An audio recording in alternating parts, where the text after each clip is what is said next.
Hi guys, welcome back to my channel. మనకు intermediate అర్హతతో గ్రామ సచివాలయం జాబ్స్ అయితే రిక్రూట్మెంట్ చేయడానికి నోటిఫికేషన్ అయితే రావడం జరిగింది.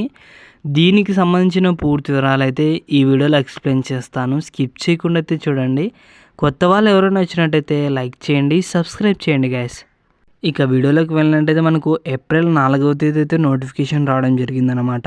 Online application starting date ending date చూసుకున్నట్టయితే మనకు ఏప్రిల్ 7వ తేదీ నుంచి మే 5వ తేదీ వరకు అయితే మీరు అప్లికేషన్స్ అయితే పెట్టుకోవచ్చు అనమాట. ఇక నెక్స్ట్ ఎడ్యుకేషన్ క్వాలిఫికేషన్ చూసుకున్నట్లయితే ఇంటర్మీడియట్ పాస్ అయిన వాళ్ళందరూ ఈ జాబ్కి అయితే అప్లికేషన్స్ అయితే పెట్టుకోవచ్చు అనమాట. అలాగే ఈక్వలెంట్ క్వాలిఫికేషన్ ఉన్న వాళ్ళు కూడా ఈ జాబ్కి అయితే అప్లికేషన్స్ అయితే పెట్టుకోవచ్చు. అంటే ఐటీఐ డిప్లొమా ఉన్న వాళ్ళు కూడా ఈ జాబ్కి అయితే అప్లికేషన్స్ అయితే పెట్టుకోవచ్చు అనమాట. అలాగే మీకు కంప్యూటర్ టైపింగ్ స్పీడ్ అయితే ఉండాలన్నమాట. ఇక్కడ మీరు శాలరీ చూసుకున్నట్లయితే 19,000 నుంచి 63,000 వరకు అయితే శాలరీ అయితే పే చేస్తారన్నమాట. మనకు మొత్తం అన్ని కట్ ఆఫ్ల ఫోను 38,000 వరకు అయితే శాలరీ అయితే పే చేస్తారు. ఇక్కడ ఏజ్ లిమిట్ చూసుకున్నట్లయితే 28 సంవత్సరాలు అయితే ఉండాలి. ఇక నెక్స్ట్ అప్లికేషన్ ఫీ చూసుకున్నట్లయితే మనకు యువర్ వాళ్ళకి, ఓబీసీ వాళ్ళకి, ఈడబ్ల్యూఎస్ వాళ్ళకి అయితే 500 అయితే పే చేయాల్సి ఉంటుంది. SC, ST, physical handicapped, ex service వాళ్ళకైతే ఎలాంటి ఫీ పే చేయాల్సిన అవసరం లేదు. ఏజ్ లిమిట్ చూసినట్లయితే 18 సంవత్సరాల నుంచి 28 సంవత్సరాలు ఉన్న వాళ్ళ వరకు ఈ జాబ్ అయితే అప్లికేషన్స్ అయితే పెట్టుకునొచ్చు అనమాట. ఏజ్ రిలాక్సేషన్ చూసుకున్నట్లయితే మనకు ఎస్సీ, ఎస్టీ వాళ్ళకి 5 years ఏజ్ రిలాక్సేషన్ అయితే ఉంది. ఓబీసీ వాళ్ళకైతే 3 years ఏజ్ రిలాక్సేషన్ అయితే ఉందన్నమాట. ఫిజికల్ హ్యాండిక్యాప్డ్ యువర్ వాళ్ళకైతే 10 years ఏజ్ రిలాక్సేషన్ అయితే ఉంది. ఫిజికల్ హ్యాండిక్యాప్డ్ ఓబీసీ వాళ్ళకైతే 13 years ఏజ్ రిలాక్సేషన్ అయితే ఉంది. ఫిజికల్ హ్యాండిక్యాప్డ్ ఎస్సీ, ఎస్టీ వాళ్ళకైతే 15 years ఏజ్ రిలాక్సేషన్ అయితే ఉంది. ఎక్స్ సర్వీస్ వాళ్ళకైతే 3 years ఏజ్ రిలాక్సేషన్ అయితే ఉందన్నమాట. ఇక నెక్స్ట్ మోడ్ ఆఫ్ సెలెక్షన్ చూసుకున్నట్లయితే మనకు పేపర్ 1, పేపర్ 2 అయితే ఎగ్జామ్ అయితే కండక్ట్ చేస్తారన్నమాట. మనకు క్వశ్చన్ పేపరు ఇంగ్లీష్ లాంగ్వేజెస్లోనూ, హిందీ లాంగ్వేజెస్లోనూ అయితే క్వశ్చన్ పేపర్ అయితే రావడం జరుగుతుంది. మనకు మొత్తం 200 క్వశ్చన్స్ అయితే ఉంటాయి. 2 hours 30 minutes అయితే ఎగ్జామ్ అయితే కండక్ట్ చేస్తారన్నమాట.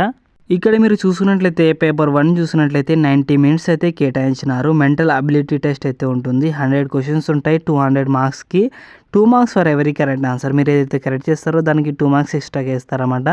దీనికి ఎలాంటి నెగిటివ్ మార్క్స్ అయితే ఉండవు. ఇక్కడ అలాగే మెంటల్ అబిలిటీ టెస్ట్లోనే కొన్ని సబ్జెక్టులు అయితే యాడ్ చేసినారు. General intelligence, quantity, aptitude, reasoning, problem solving, అలాగే సిచ్యువేషనల్ జడ్జ్మెంట్, ఇవన్నీ అయితే సబ్జెక్టులు అయితే యాడ్ చేసినారన్నమాట.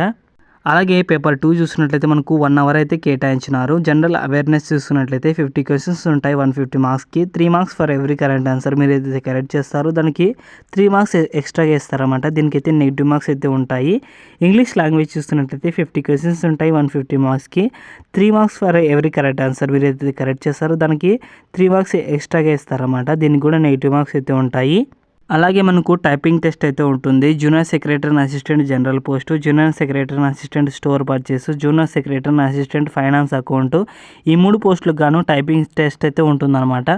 ఇంగ్లీష్ టైపింగ్ అయితే ఉంటుంది. 35 words per minute అయితే మీరు టైప్ చేయొచ్చు. లేదంటే హిందీ టైపింగ్ అయినా చేయొచ్చు అనమాట. 30 words per minute అయితే మీరు చేయొచ్చు అనమాట. ఇక నెక్స్ట్ అప్లికేషన్ ఎలా చేసుకోవాలంటే ఇక్కడ మీరు చూసుకున్నట్లయితే ఆన్లైన్లోనే అప్లికేషన్ అయితే పెట్టుకోవాలన్నమాట. ముందుగా మీరు ఈమెయిల్ ఐడితో రిజిస్ట్రేషన్ అయితే చేసుకోవాల్సి ఉంటుంది. తర్వాత మీ డీటెయిల్స్ ఇచ్చి లాగిన్ అయ్యి ఆన్లైన్ అప్లికేషన్ పోర్టల్ దగ్గరికి వెళ్ళి మీరు అప్లికేషన్స్ అయితే మీ డీటెయిల్స్ అన్నీ సబ్మిట్ చేయాల్సి ఉంటుందన్నమాట. మీరు వ్యాలిడ్ ఈమెయిల్ ఐడిని ఇవ్వాల్సి ఉంటుంది. అలాగే 500 అయితే పే చేయాల్సి ఉంటుంది. మీరు ఆన్లైన్ అప్లికేషన్ లాస్ట్ డేట్ చూసినట్లయితే మే 5వ తేదీ వరకు మీరు అప్లికేషన్స్ అయితే పెట్టుకోవచ్చు అనమాట. కాబట్టి ఇంటర్మీడియట్ పాస్ అయిన వాళ్ళందరూ అప్లికేషన్స్ అయితే పెట్టుకున్నాడు గైస్. ఇక నెక్స్ట్ పోస్టులు వివరాలు చూసుకున్నట్లయితే మనకు junior secretary and assistant general post చూసుకున్నట్లయితే 11 పోస్టులు అయితే భర్తీ చేస్తున్నారు. యువర్ వాళ్ళకి 5, ఓబీసీ వాళ్ళకి 2, ఎస్సీ వాళ్ళకి 2, ఎస్టీ వాళ్ళకి 1 పోస్ట్ అయితే భర్తీ చేస్తున్నారు అనమాట. ఈడబ్ల్యూఎస్ వాళ్ళకి కూడా 1 పోస్ట్ అయితే భర్తీ చేస్తున్నారు. Junior secretary and assistant store purchase చూసినట్లయితే 4 పోస్టులు అయితే భర్తీ చేస్తున్నారు. యువర్ వాళ్ళకి 2, ఎస్టీ వాళ్ళకి 1, ఈడబ్ల్యూఎస్ వాళ్ళకి 1 పోస్ట్ అయితే భర్తీ చేస్తున్నారు అనమాట. అలాగే junior secretary and assistant finance account చూసినట్టయితే 3 పోస్టులు అయితే భర్తీ చేస్తున్నారు. యువర్ వాళ్ళకి 2, ఎస్సీ వాళ్ళకి 1 పోస్ట్ అయితే భర్తీ చేస్తున్నారు అనమాట. కాబట్టి ఈ ఇంటర్మీడియట్ పాస్ అయిన వాళ్ళందరూ అయితే ఈ జాబ్కి అయితే అప్లికేషన్స్ అయితే పెట్టుకున్నాను గైస్. ఇవన్నీ గవర్నమెంట్ జాబ్స్, గ్రామ సచివాలయం గవర్నమెంట్ జాబ్స్ అనమాట, పర్మనెంట్ గవర్నమెంట్ జాబ్స్ అనమాట. కాబట్టి అందరూ అయితే అప్లికేషన్స్ అయితే పెట్టుకున్నాను గైస్. దీనికి సంబంధించిన పూర్తి వివరాలు వాట్సాప్ ఛానల్లో ఉంటాయి. వాట్సాప్ ఛానల్ లింక్ డిస్క్రిప్షన్లో ఉంటాయి. అలాగే మీరు లైక్ చేయండి, సబ్స్క్రైబ్ చేయండి, షేర్ చేయండి గైస్. అందరికీ థ్యాంక్ యూ. లైక్ చేయండి. థ్యాంక్ యూ గైస్ అందరికీ.